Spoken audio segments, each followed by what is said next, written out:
Good morning and welcome to Coffee and the Word.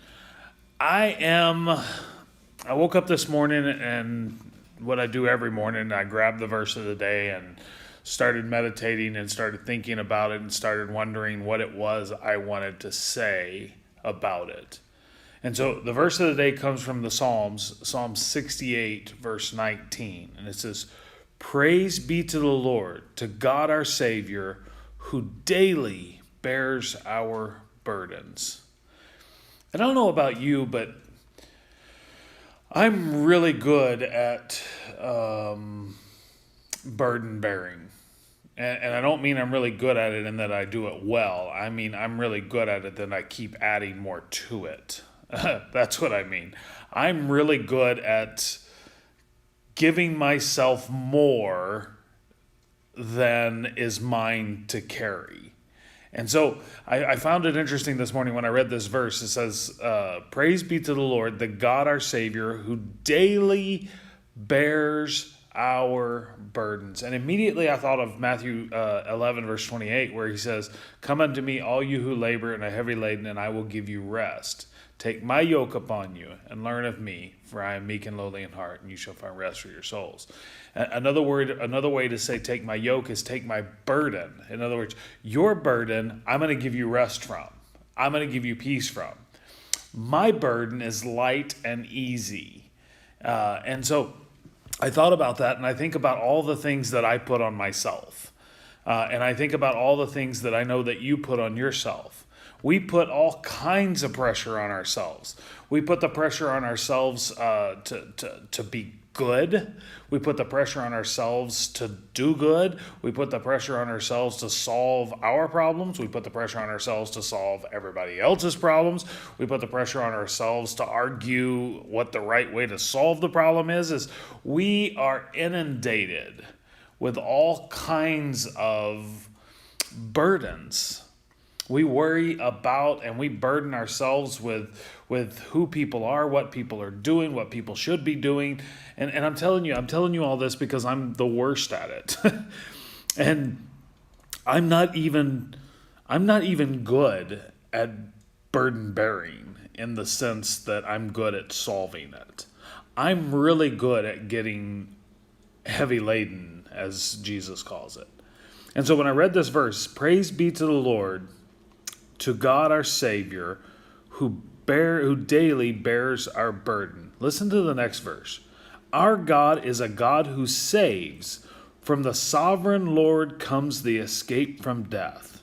And so I'd love to suggest that, well, I wouldn't love to say it, but I think we often suggest that this whole concept of God saves is that God saves us for a future. In other words, for an eternity. God saved me from certain hell, literally. But what I don't think we realize is he's also saved us from the figurative one. And he's willing to bear the burdens, and he's willing to save us, and he's willing to rescue us. But I want to go up a little bit into this psalm, and I want you to hear what this psalmist is saying. Let's see. This is a psalm of David. It said, "Sing to God.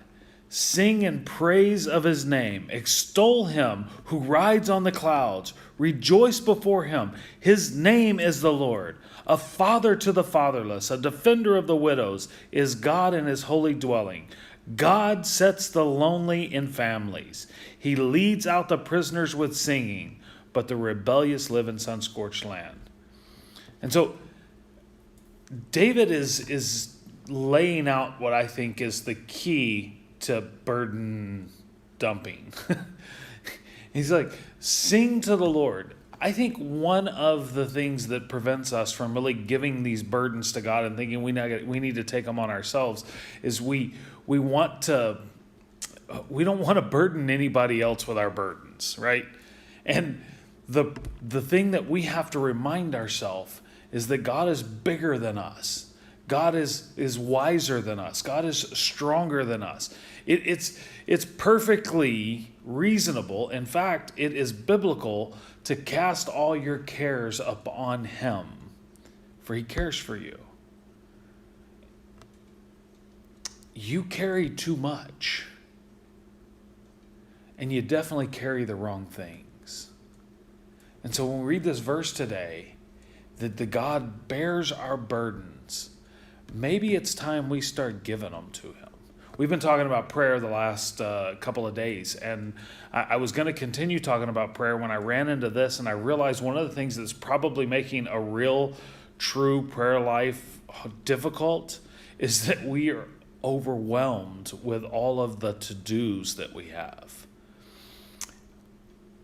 And if you know me, you know this is a message for me, because I've got a lot of to-dos.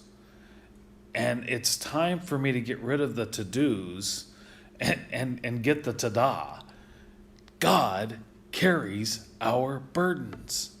I was talking to somebody the other day, and I was telling them everything that was going on in my life. And I was going on, and I've got to do this, and I've got to do this, and I don't know how I'm going to get this done, and I got to get this done, and I have to deal with this. And then beyond that, people want to call, and they want me to deal with this. And then other people call, and they need me to handle that. And it was funny because the first thing the person asked me is, so what happened when you prayed about it?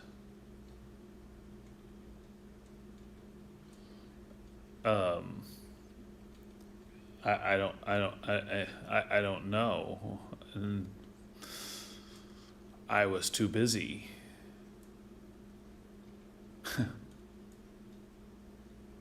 And I think that's our reason. We're so overwhelmed with burden that we're too busy to pray. And yet, it's prayer that is necessary to overcome our burden. Because we serve a God who carries our burdens. So I'm going to challenge you. If you're struggling with your burden so much so that it's hindering your relationship with God through prayer, I'm going to challenge you to do what David says here, which is sing to God. Sing in praise of his name. Extol him who rides on the clouds. Maybe the reason we're not praying because of our burdens is because we're not praising because of his goodness. I think the two are very linked. There's some amazing, amazing worship music out there that reminds us of how big our God is. And I think if we really started just singing and extolling the praises of God, of him who rides on the clouds, I think it would be easier for us to realize maybe you're the one who needs to carry this and not me. If you're overwhelmed and burdened, let God carry your burden. Anyway, I hope you have a great rest of your week. I want to invite all of you to be a part of what we're doing on Sunday morning. This Sunday, we're going to be in the second chapter of James during the sermon portion. During our Bible study, we're going to talk about fasting, which I'm realizing as I've studied these things. We've studied Bible study and prayer, and we've studied Sabbath, and we've studied I can't even remember. Discipleship. And this week we're going to study prayer. And I realized that it's really easy to take what God intended to be burden bearing for him and made it burden bearing for ourselves. So if you've ever wanted to know about fasting, we're going to meet at 9:30 Sunday morning and do adult Bible study. Youth are welcome to attend that. We want to welcome you to be a part of that. So our services this weekend are at 9:30 and 11. We welcome you to come participate in that. I hope you have a great weekend. God bless you. This has been another edition of Coffee and the Word.